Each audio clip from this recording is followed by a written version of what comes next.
An 85% chance of above normal hurricane activity is forecast this year. But just what does above normal look like?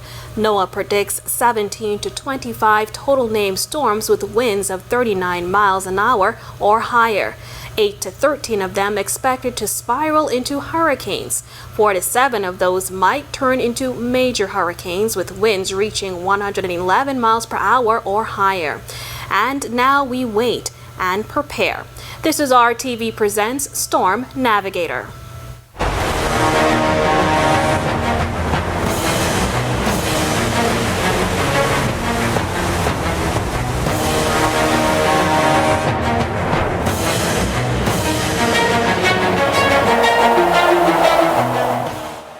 Good evening and welcome to our special report on the 2024 hurricane season. I'm your host, Jasmin Brown, and for the next half hour, we bring you a comprehensive look at what meteorologists are predicting is a record-breaking hurricane season.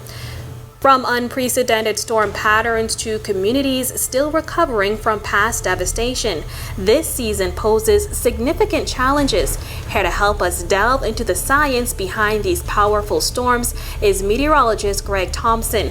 Good evening, Greg. Yeah, thanks, Jasmine, and thanks for having me. And Greg, this year we're seeing sea temperatures higher than ever, creating a perfect breeding ground for more frequent and intense hurricanes. How did we get to this forecast? How we got to this forecast? There's a couple of features that we've been watching for the last, year and a half. El Nino transitioning to La Nina, and of course we're now transitioning to that La Nina. But first we'll talk about the 2023 hurricane season. We had quite a bit of our storms, even though we had an El Nino, which bode not too well for tropical cyclones in the open Atlantic.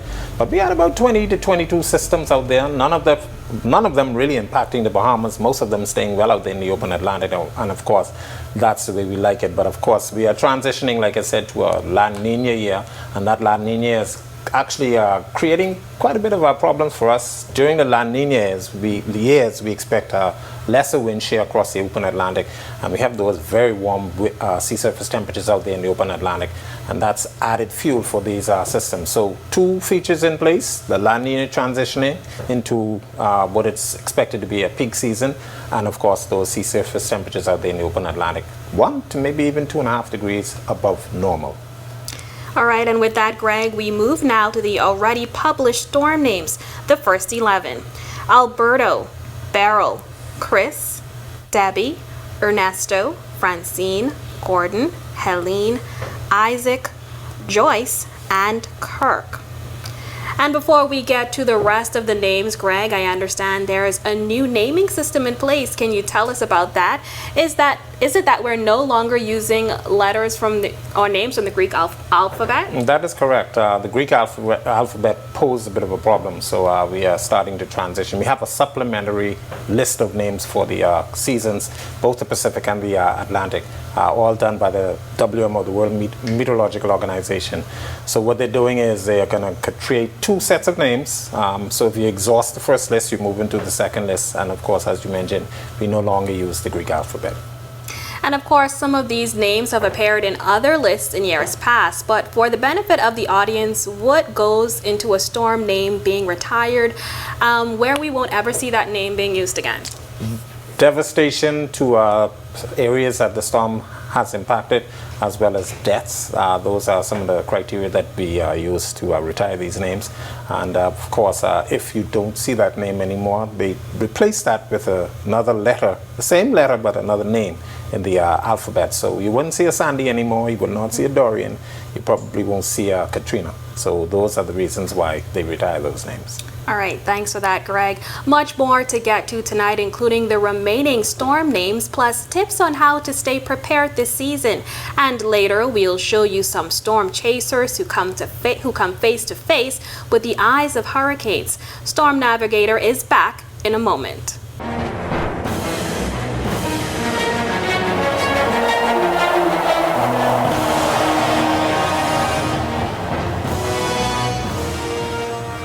You're watching Storm Navigator, the 2024 Atlantic Hurricane Special. I'm your host, Jasmin Brown. Thanks for staying and navigating with us tonight. We now bring you the remaining storm names from the 2024 Atlantic hurricane season.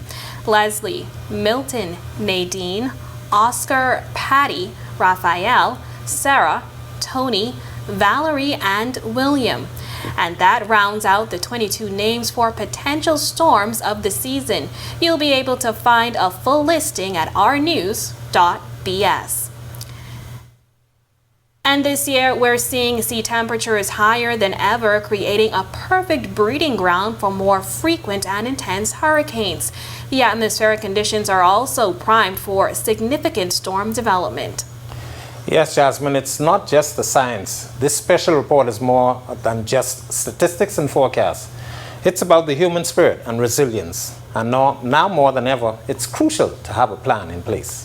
The 2024 Atlantic hurricane season is upon us, and with America's National Oceanic and Atmospheric Administration predicting an 85% chance of an above-normal season, with between 17 to 25 named storms and up to 7 of them being major hurricanes, it's especially important this year to not wait until the last minute to get prepared.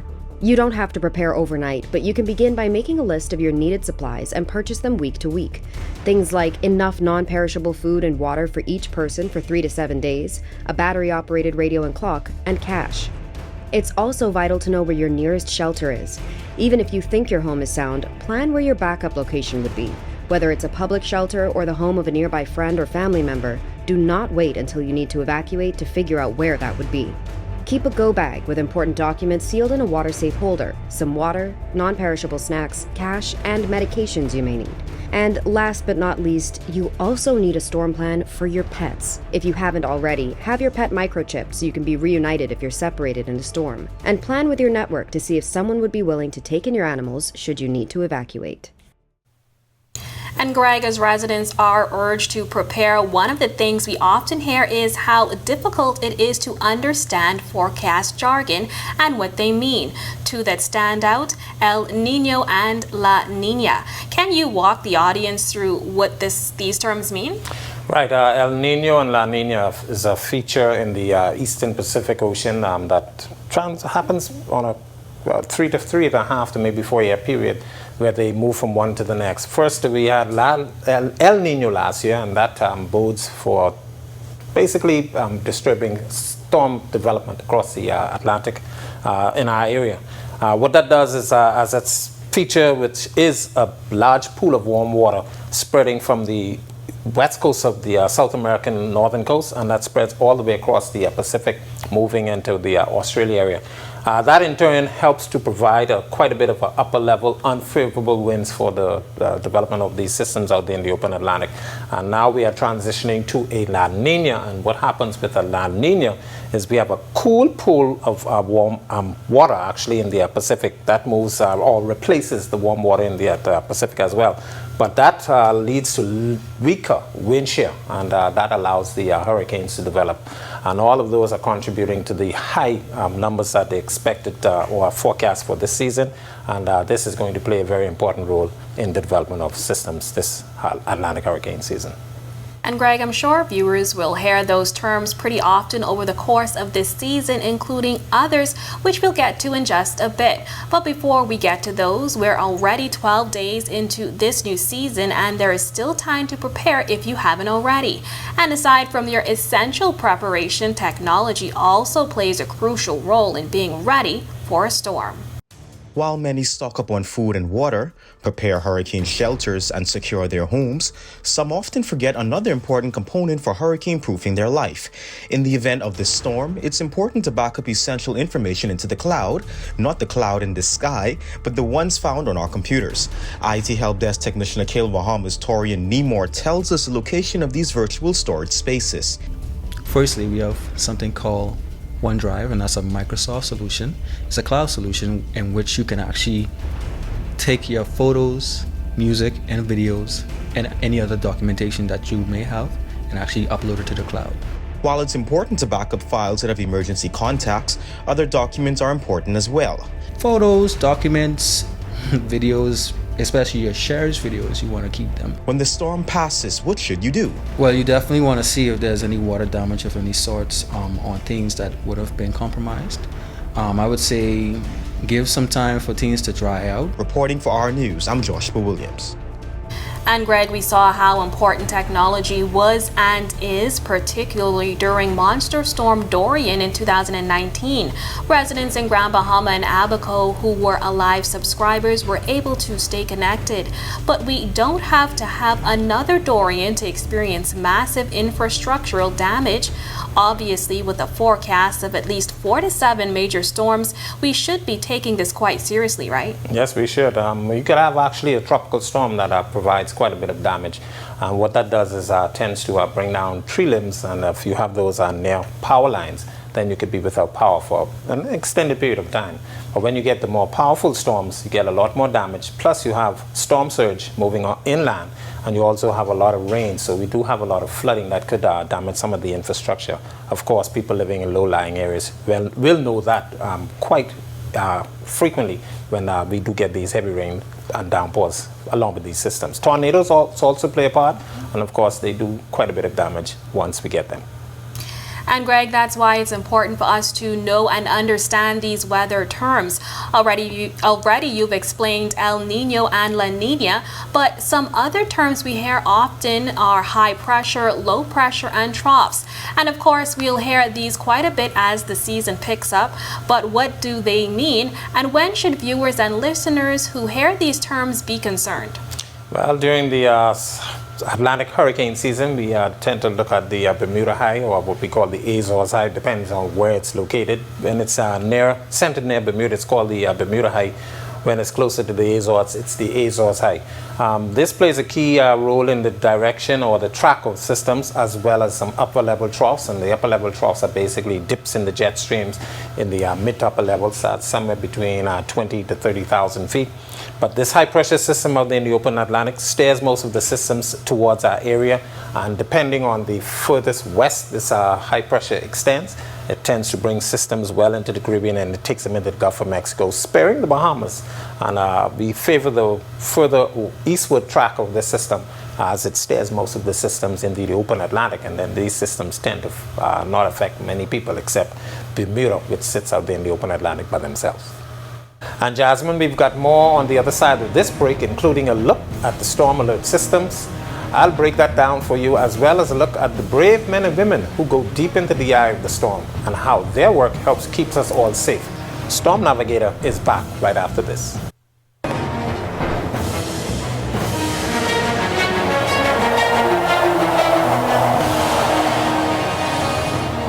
Welcome back to Storm Navigator, the 2024 Hurricane Special. Thanks for staying with us. Tonight, our aim is to arm you with the knowledge and tools to navigate this hurricane season, an unprecedented year that forecasters say has an 85% chance of above normal hurricane activity. Whether you're near the coast or inland, these storms all affect us. As we explore the power of hurricanes, we've learned about the terms El Nino, La Nina, and we've got one more explainer for you that delves into the structure of a hurricane. But before we get to that, I want us to take a look at some very critical people. They are the brave souls who help us make sense of these massive storms. Each year, hurricane hunting planes play a vital role in keeping us all safe.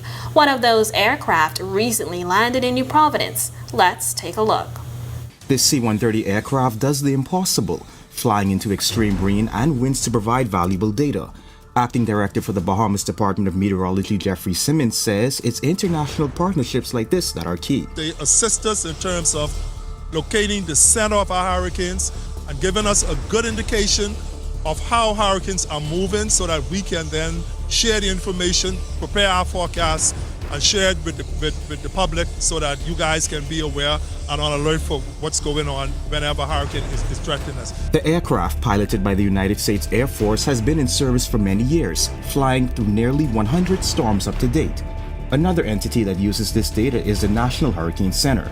They're responsible for the naming of storms as well as advising meteorologists in different countries. Here is Director Dr. Michael Brennan. I want to emphasize the importance of the data that those aircraft collect. That data goes directly to us at the National Hurricane Center. It's also shared with Jeffrey and his team, and they're telling us exactly where the storm is located, how strong it is, how big it is, how big is that hurricane force and tropical storm force wind field, How is that going to tie into how much storm surge or how much rainfall there's going to be? And those data go into the forecast models that we use to make track and intensity forecasts for the hurricanes, and they make those forecasts 10 to 20% better. A tour of the plane shows a world of different machinery, instruments, equipment, and cables. One of the flight meteorologists makes sense of it all. Our fixed mission is kind of what we're the most known for, which is where we actually fly an X pattern through the storm. And we do that in order to sample the winds in every quadrant. So as many of us who've been in the storm's path before, we know there can sometimes be a large difference between, say, the northeast and southwest side. So we're doing that, and the whole time we're collecting weather data. We collect high-density observations. Those are automated. We collect them every 30 seconds, and then we send them out to the world in 10-minute packages. And Greg, forecasters like you are really dependent on those men and women risking it all. What's it like working with the hurricane hunters each year? Very, very important, and of course we appreciate the work they do. Most of the information that they do provide goes into all the hurricane models that we use to help us to track these systems as well as to study their intensity, and that information plays a critical role in helping us to advise the public, of course, to make sure they prepare for the upcoming hurricanes. And can you give us a recent example of how their work has helped local forecasters? Well, Dorian was an example. We had that hurricane hunter flying around Dorian that was able to advise us as to the motion. Of course, the intensity of the system. Dorian was a powerful Category 5 system there, and the storm stayed across the Abacos and Grand Bahama for quite a bit of time. So that information played a critical role in helping us to advise the public, even though the storm surge was very dangerous and damaging to them. And I'm curious now about your next explainer on the structure of a hurricane and how the work of these hurricane hunters help us make sense of it all. Well, structure of a hurricane, basically a very unique system out there in the open Atlantic. They come off of Africa as tropical waves or tropical systems, and then they gather the strength and the fuel from the water, the very warm water, and that's what we're experiencing out there now. And that warm water provides condensation, evaporation, and a lot of latent heat that we call hidden heat, and that helps to allow these systems to grow. The unique structure, as I mentioned, eye wall, very close to the center, clear between the eye walls from either side. And then you have these outer rain bands. These are the ones that really affect us with tornadic activity. And the system actually continues to regenerate itself as long as it stays over water, and it's frictionless. But once it runs into land, that's when it encounters friction and it loses its fuel supply. Thanks for that, Greg. And speaking of structure, one major concern for residents during a storm is securing their homes and properties, as structures are often pushed to their limits. Additionally, infrastructural damage like downed poles and power lines can cause prolonged outages. A local supplier urging Bahamians to invest in generators before the storm. Hurricanes can cause power outages that can last for days or even weeks in some instances. Here at home, we have experienced some catastrophic hurricanes like the twin storms in 2004, Francis and Jean, Matthew, and most recently, Hurricane Dorian. Without electricity, it can be difficult to function. Sales consultant at Machinery and Energy, Micah Ford, tells us a generator can be beneficial, but you must know which size is needed before purchasing. We highly recommend that you consult a licensed electrician so that they can size it properly to your home as well as your needs. Some persons tend to just want a generator for the essentials, and others want it for luxury in terms of air conditioning. As for which type of generator you should purchase, I highly recommend a standby, not only because I work here at CAT, but they come with an ATS, which is an automatic transfer switch. So in the event of the power outage, you don't have to go outside to start up the machine. It automatically comes on when the power goes off. The expert admits portable generators are more affordable, but there are risks. The carbon monoxide fumes that will be given off can cause not just serious harm, but death. Also, portables, people tend to run cords up through the meter can, which too is very dangerous because it can cause a fire. Sales consultant Trevor Russell says the portable generators should always be placed in a safe location. And as for standalone generators, they should be serviced once a year. Reporting for Our News, I'm Natalia Hall. We've got more on the other side of this next break, where we talk some of the previous wild weather we've experienced, from cold fronts to flooding and wildfires. Plus, we'll break down the storm alert system right after this. Stay with us.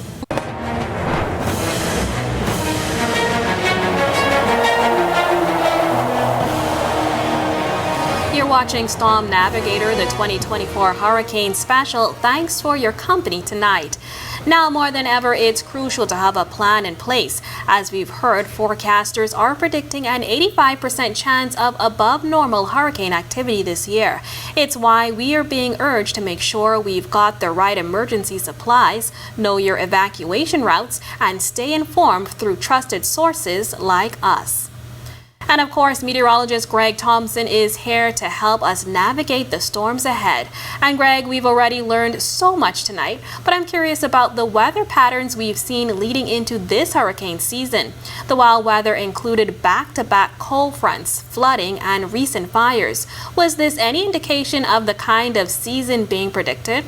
Yeah, I think it has really to do with global warming and how it's affecting the atmosphere and the planet itself. Of course, you mentioned the back-to-back cold fronts. We've been getting these dips in the jet stream, really dipping all the way south, and they're bringing quite a bit of instability across the area. So we saw a lot more shower activity, some flooding in some areas. And then once that moved out of the area, we had that dome of high pressure that parked itself across Mexico, and that extended across our area, and that kept us rather dry behind the cold fronts. So we saw a lot of fires, and we were having quite a bit of those. We had a big one at the airport, and that's the reason why we've been seeing these things. So we kind of like attributing these effects to either two things, the global warming as well as the El Nino impacts on the atmosphere.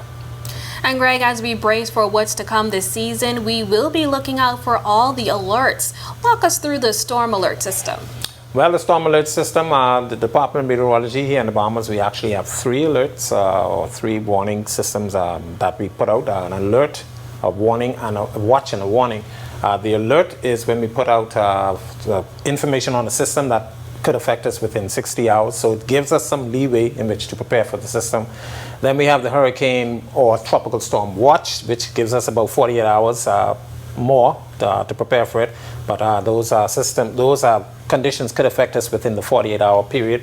And then the hurricane warning or tropical storm warnings, where it's issued when hurricane force winds or tropical storm force conditions could be experienced within 36 hours. Thanks, Greg. And of course, stay tuned to RTV and ournews.bs for all the latest storm developments. And finally, as you remember to stockpile food and water, don't forget about medication. A local healthcare provider gave us these crucial tips to ensure your safety this hurricane season. While you're stocking up your hurricane preparation kit, a local physician is reminding Bahamians to stock up on essential medication. Dr. Candice Bannister says the first thing you need is a first aid kit. You should definitely have a first aid kit in your home. It should include a good antiseptic. It should also include antiseptics such as alcohol, betadine, Band-Aids, a tourniquet or something that you can tie to stop bleeding. Also bandages if there is bleeding, if there is a laceration or a cut. She says you should also ensure your vaccinations are up to date, specifically tetanus. In the event of a hurricane, Dr. Bannister suggests you keep at least a month's supply of medication on hand. So diabetics, they need to make sure, if they are on insulin, they need to make sure that they have proper storage just in case the electricity is disconnected during or after the hurricane, which means that just having a cooler with ice that you can put your medications in. She's also suggesting you see your physician before the hurricane arrives. Multiple gastrointestinal illnesses can spread post-hurricane. These illnesses are mostly waterborne, but there are ways to prevent them. If you are walking through bodies of water that may be contaminated by sewage, you need to make sure that you have on appropriate footwear. Okay? Also too, make sure that you have adequate supply of drinking water in the home. Now, while cholera and malaria are not issues for us here in the Bahamas, Dr. Bannister says Bahamians should be concerned about dengue fever post-hurricanes. In preparation, you should assure that all of your bins or any receptacles are turned over to prevent any mosquito-borne illnesses such as dengue. Also, after post-hurricane, wearing appropriate clothing and also wearing repellent. Reporting for Our News, I'm Berthany McDermott. Some good insight there, and if you want to see any of those stories from this special tonight, you can find them all at ournews.bs and on Facebook. As we prepare to wrap, any final thoughts, Greg? Prepare.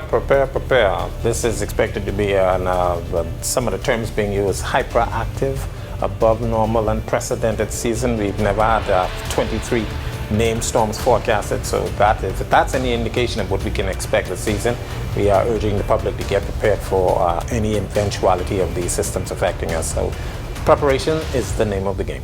Some really good advice, and of course, thanks Greg for helping us navigate tonight. Thanks much, and glad to be here.